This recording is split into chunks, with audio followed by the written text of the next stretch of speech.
superstar wide receiver of the Dolphins, Tyreek Hill, detained by police prior to the game and actually put in handcuffs and face down on the ground before the game. Video footage shot by fans in the area. You may have seen it. Here, take a look at this.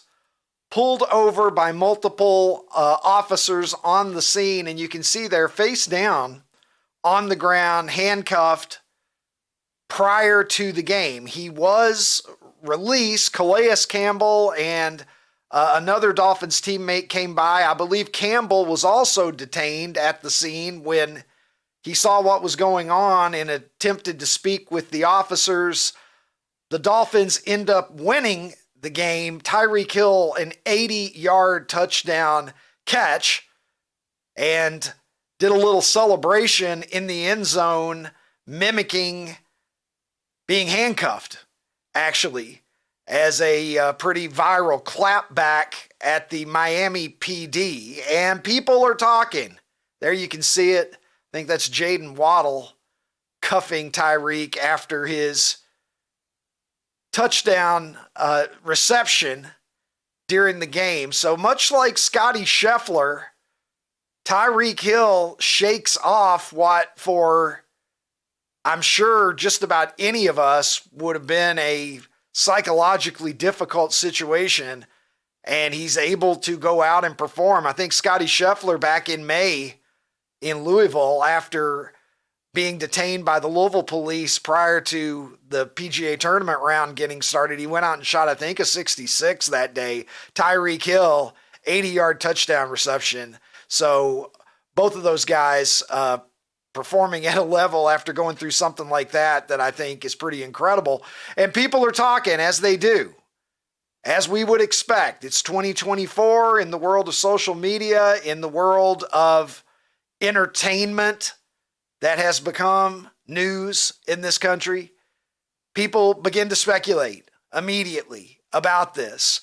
You can see here, Stephen A. Smith says, look for yourself. This is BS, totally unnecessary.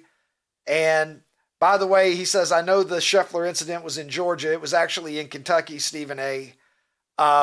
Going through and saying, hey, look, intimating that racism may have been involved in the situation. And obviously, I think from a common sense perspective, you got to put all options on the table here in terms of exactly why this happened, what went down. But I'm going to do the thing that Stephen A. doesn't do, and I'm going to do the thing that so many people in sports media don't do. I'm going to say, let's wait and find out the details of what happened. The optics are terrible. The optics are terrible. You see him on the ground like that. You try to imagine, well, what did he possibly do? Here's the statement from Miami-Dade police. Following the incident involving Tyreek Hill, I've initiated an internal affairs investigation to ensure a thorough review of the matter. One of the officers involved in the incident has been placed on an administrative leave, I believe. I guess that means he's pushing paperwork for a while. And the director there of the Miami-Dade Police Department, Stephanie Daniels, says, I'm committed to transparency and accountability. Well, that I suppose that is the appropriate response, given what we know at this time. There's a lot of people that are wanting answers. Tyreek Hill wants answers. He says that he was cooperative. He says that he didn't curse the police. He didn't resist the police in any way. And so he's claiming that he's baffled by the situation. Again, I think the prudent thing to do is let the facts come in and we'll see what happened. Let's take a look at Tyreek Hill's comments on this incident. It's crazy. Like, I want to be a cop one day. I got a state trooper, had all that, so I got a lot of respect for cops, man. But obviously, everybody has bad apples in every situation, so I want to be able to, use this platform, to figure out out to figure out a way to like flip this and make it a positive on both ends, on my end and then also Miami-Dade, so that way we can team together and do something positive for the community, because that's what it's all about, bro. So Tyreek Hill with his comments there after the game. Let's take a look at what his agent had to say about it. Drew Rosenhaus, one of the more famous agents in professional sports, says how things escalated in handcuffs and being held on the ground with police is mind-boggling to me. The most important thing is that Tyreek is okay, physically, mentally. He was very distraught. He's told me over and over again he's a big supporter of the police, and he was telling the police there, I want to be a police officer in the future. So this is crazy. I've never seen anything like it. So the word coming from Tyreek Hill and from his camp is that they just simply do not understand why the police acted in that way. And look, every case is different. I understand that in this social media landscape that we're in now, there's a race for clicks and who can say the most controversial thing and what can generate the most clicks today on social media. I'm not going to do that. I don't do that. I think that we need to wait and see, let the facts come in, and then once the facts come in, hope that justice is served. And if indeed these police officers behaved in the way that Tyreek Hill and Drew Rosenhaus are terrible miscarriage of justice, but we got to let it breathe a little bit, see what happened, let the facts emerge. Ronnie T-Shirts, the international streaming star, joins me from Nashville, Tennessee. And Ronnie, pretty disturbing to see something like that. It's not that long ago that we saw Scotty Scheffler wondering what the hell was going on as the Louisville police took him away and booked him for something that turned out to be not justified in the eyes of just about everybody in the public. What do you make of this? Yeah, man, I'm the same as you on this. I'm super hesitant to give a hot take, because it just seems like every time I give a hot take or somebody else gives a hot take, more information comes out.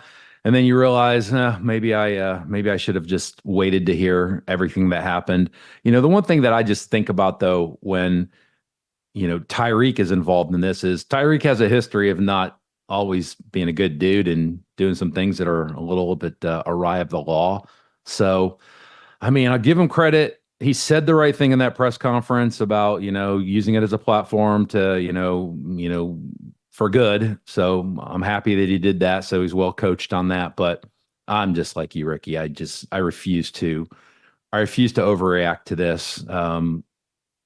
Like you said, the optics, like, man, I can't imagine what he would have had to say or do to get put in that position on the pavement.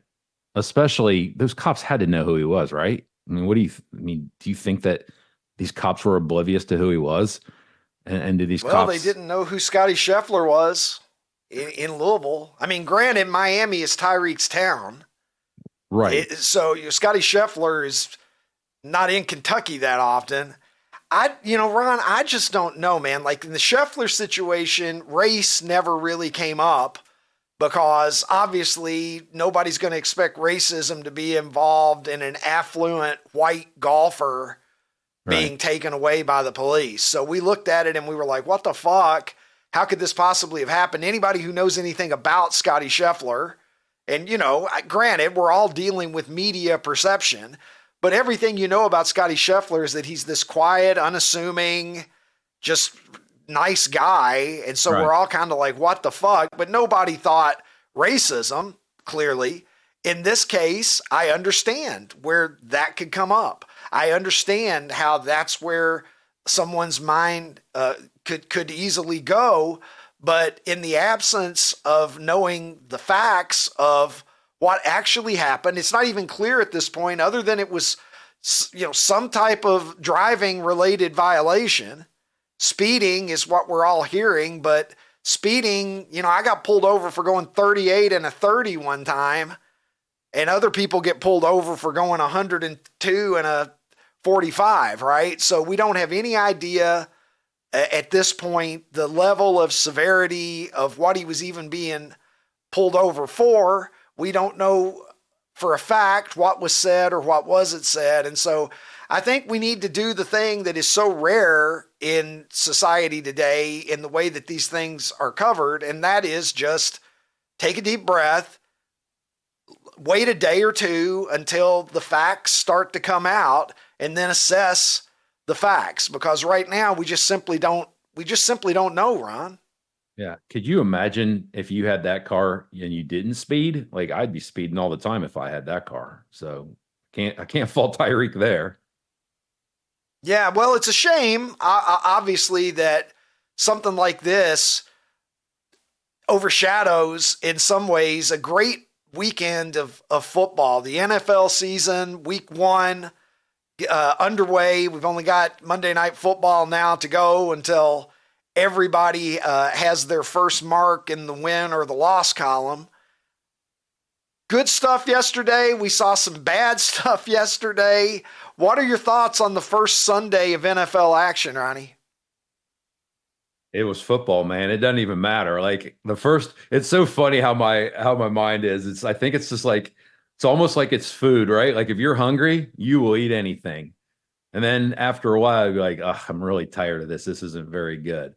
So not to say that yesterday wasn't good, but it could have been awful yesterday, and I would have loved it.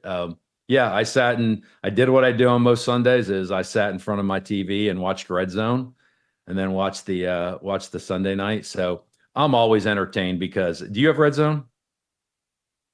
I do not, sir. Oh my gosh. I'm like you when you were a child and you couldn't afford an apple pie. I mean, I don't have Reds. I don't know. I don't even know. Ron, I can't even find half the games anymore. We got games streaming here and there. I'm lucky if I can find a fucking game, Ron, in this day and age. The fact that I get to sit on my couch for 7 hours and watch the top plays from every game, it's unthinkable from when you were a kid, right? When you were a kid, what did you do on Monday nights? You begged your parents to let you stay up, not until halftime, but until halftime was over of the Monday Night Football game, just so you could watch the highlights and see what happened around the rest of the NFL. And now here I am 40 something years later, 50 years later, and I'm sitting on my couch and I'm watching every top play as it happens. It's fantastic, Ricky.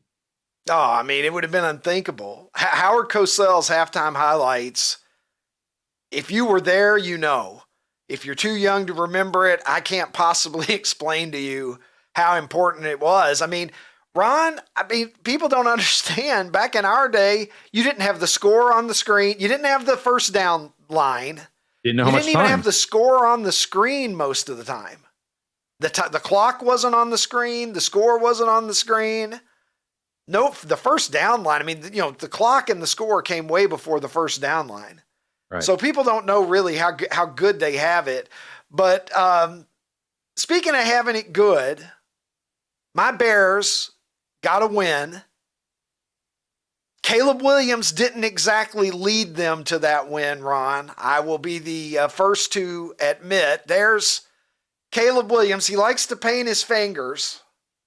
And I believe that he had number 18, the Bears, on his painted fingernails on Sunday for his professional regular season debut. And I watched the game. This was the most excited I've been for a Bears game in a long time, probably over a decade, if I'm really being honest about it. And the Bears got down 17-0, came back and won the game. They had a block punt. I believe it was Simone Biles' husband, Ron. It was. Ran in a blocked punt for a touchdown. Yep, I give him a 10.0 for that. Yeah. And Will Levis threw one of the all-time worst pick sixes that I've ever seen in the history of the league. Just a sort of backhanded flip that had no chance of being caught by a Tennessee Titan, that really those two plays turned the entire game around in the Bears' favor. So it was an exciting win for the Bears, but not the kind of win that is going to be repeatable on a regular basis, probably. So they're going to need better play on the offensive side of the ball as we go forward. But Caleb Williams got his feet wet anyway. They won despite Caleb Williams. Like, this was not a Caleb Williams victory. It was Caleb Williams was the quarterback of a game that the Bears won. That's it. I mean, not to say I was right, but I was right. And I'm not going to say that Caleb Williams is going to have a terrible career, because that's just an insane thing to say that. But everybody was getting all excited about Caleb Williams in the preseason, and that is just an insane thing to do, is to get excited about a player in the preseason, because the defenses are vanilla. Things are just different. The second he faced the real defenses with the real schemes, you saw what he did. He was wildly inaccurate at times. I saw him miss a bunch of wide open guys. So maybe he'll come around. Oh, what was that? What was that picture that was just up there? Justin. Well, it looks like the Steelers and Justin Fields won in Atlanta, Ron. Although you picked against them, so that's a shame that you didn't have confidence. It'd be super interesting if maybe Jared or Tim could pull up the tape where I said I would pick the Steelers if I knew Justin Fields was starting. I kind of remember saying that. I mean, I'm going to go ahead and take the L, because it's an L for me, but I'm still right, Ricky. I'm going to do that. I'm going to contact FanDuel, and I'm going to, every time I lose a bet, I'm going to be like, well, I would have, if I had known that this thing was going to happen, I would have picked the other way. How do you think that'll work for me? Listen, both you and I can go to sleep tonight knowing that I was correct. There'll be an L on the stat sheet. Jared was against me. Our wonderful production assistant, Jared, was against me. He was going to let you off the hook. I will give you credit, though. You manned up and you took the L. Oh, it's an L. And it's 100% an L. Yeah. I'll give you credit for that. But I was right. But he was a game manager. That was a game management win, playing for a good team. Did you watch the game, Ricky? Excited. Did you watch the game, or is that just your hot take? That is my hot take. All right, cool. No, telling you, Justin wins a playoff game before Caleb. It's going to happen. Well, I mean, the Steelers have a chance to be in the playoffs more than the Bears do. So, anywho, we got a poll of the day here. Let's take a look at the poll of the day over at Super 70 Sports on X. And today I included at least one of your favorite things, Ron. I think I know how you're going to vote. Yahtzee is awesome. I love Yahtzee. It is so much fun.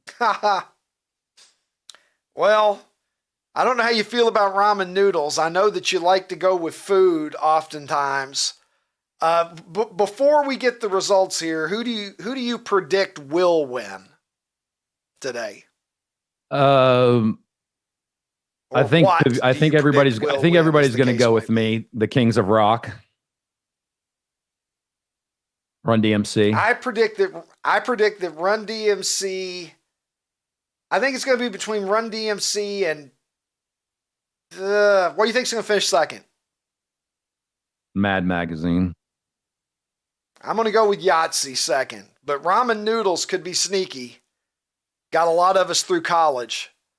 Let's make a choice, producer Tim. The drama intensifying here on a Monday morning.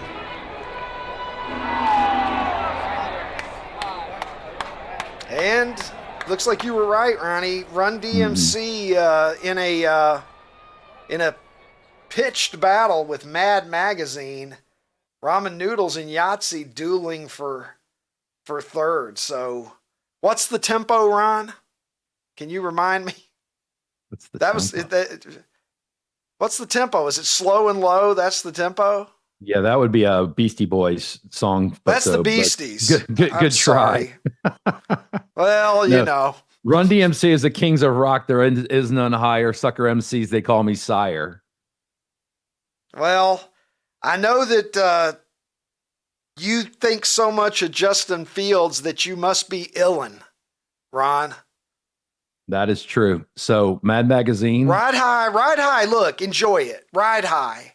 Justin Fields played better on Sunday than Caleb Williams did. Take your victory lap. Enjoy it. The first shots fired in this war in 2024, it goes in your direction. I will concede that happened. So I don't know, man. Ramen noodles those are all good options. There are no losers today. What was your favorite part of Mad Magazine? Mine was the thing on the back where you'd fold it and it'd give you a different image. I loved that. That's probably why there probably are very few mint condition Mad magazines in existence from the old days. I always like Spy versus Spy. Mm-hmm. Do you remember that? Absolutely. Yeah. Spy versus Spy was always fun. And I was a big fan of Cracked magazine as well, Ron. I thought you said you were a big fan of Crack.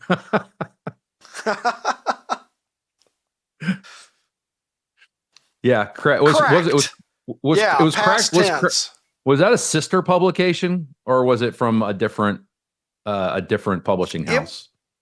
It was a different publication. It was I believe, Ron, it's some of the people who used to work for Mad Magazine sort of splintered off and created their own rival publication. But Gotcha. I used to read both of them, man. Yeah, I was into both of them pretty big back in the day. That was a lot of culture for Horse Cave, Kentucky. Reading, the fun thing about Mad Magazine and Cracked. The fun thing about Mad Magazine was you didn't have to you could go a long time without reading it and then somehow be at a friend's house or be someplace else and there'd be a pile of Mad magazines and they're not outdated, right? Like you could read one from 2 years ago and it wasn't outdated. So it was a lot of fun to when you got your hands on a big stack of Mad magazines that you hadn't seen. Yeah, occasionally when I'm out at an antique store, I still like to pick up a couple of old Mad magazines and flip through them. They definitely had a lot to do with the development of my sense of humor.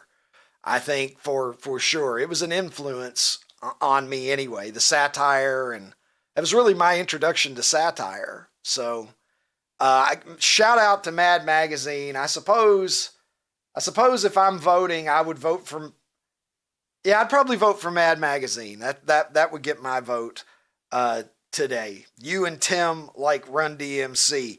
Well, Ron, free speech, it's my pet issue in this day and age that we're living in, and we are continuing to see concerning things happening around the globe.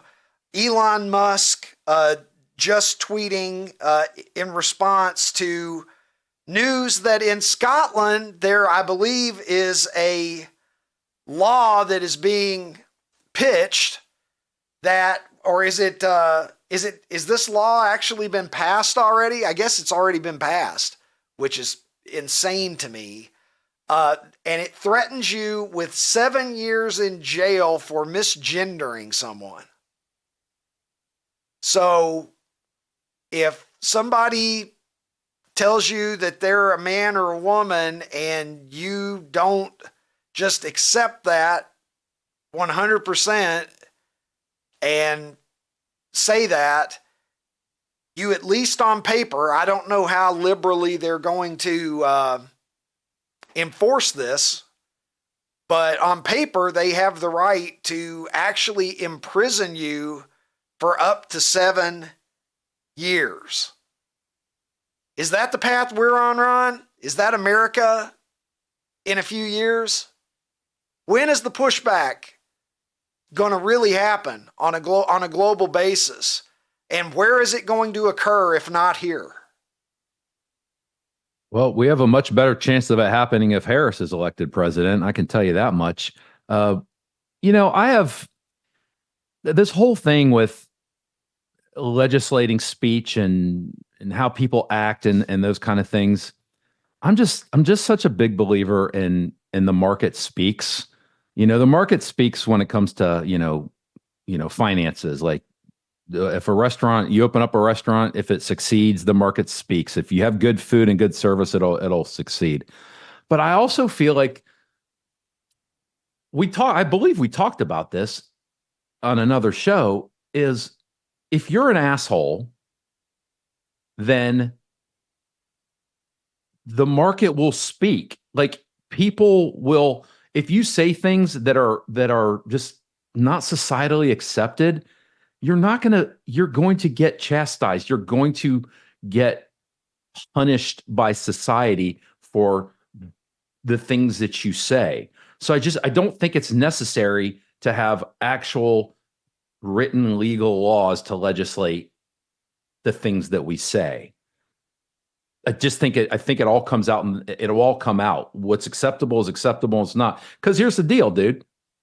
If somebody says that they identify, if they were born a woman and they identify as a man now, and they tell me, just say it's somebody working at a store, and they say, I say, "Excuse me, ma'am," and they say, "I'm sorry, I'm a sir."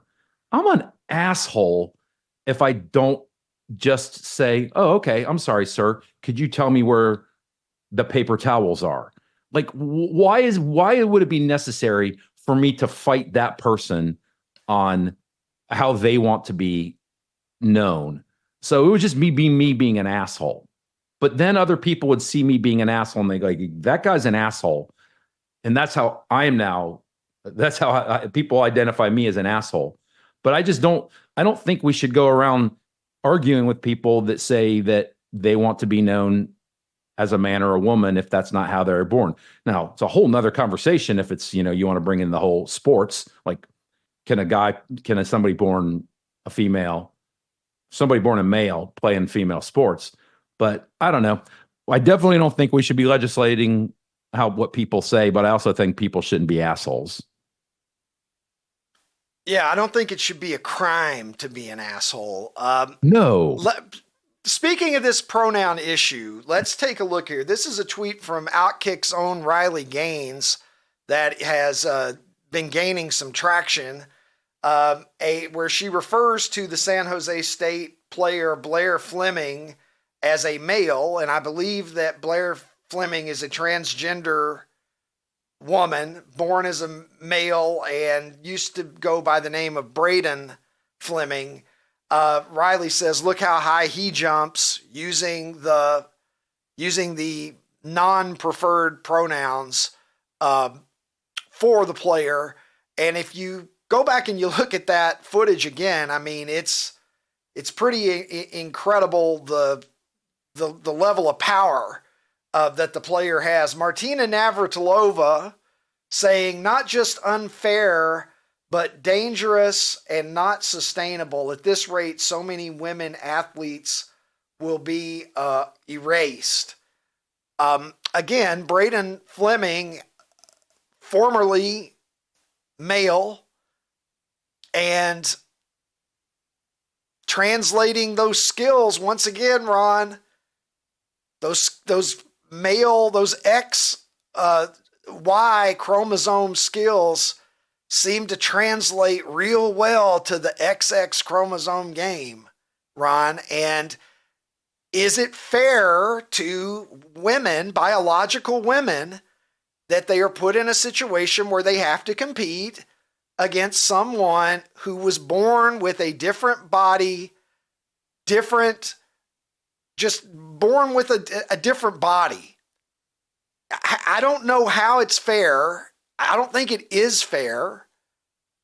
And I don't know what it's going to take for us to get to a point where we collectively realize this as a society.